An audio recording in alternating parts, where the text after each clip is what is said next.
No niin kaikki, tervetuloa taas Veeran junaan ja mä olen nyt lähdössä talvipäiville Kuopioon. Ja Sanko Jouko sinne, koska Umppi edustaa aina tosi valkkaasti. Ja tässä eka kerta teille esittelyssä meidän piirimaskotti moneen vuoteen. Piiripanda. Tää nimi on Piiripanda, parempaa nimeä keksitään myöhemmin, mutta nyt mennään talvipäiville ja siellä me räjätetään koko talvipäivät, koska Umppi osaa ja Umppi kouluttaa, toista Umppi valtaa koko Uudenmaan. Ootteko te messissä?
Te voitte vaan nauraa silleen tosi feikisti.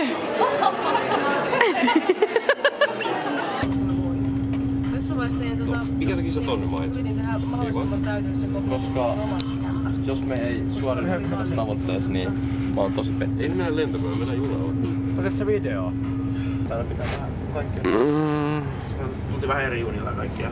Joskus tulee pikkasen myöhään.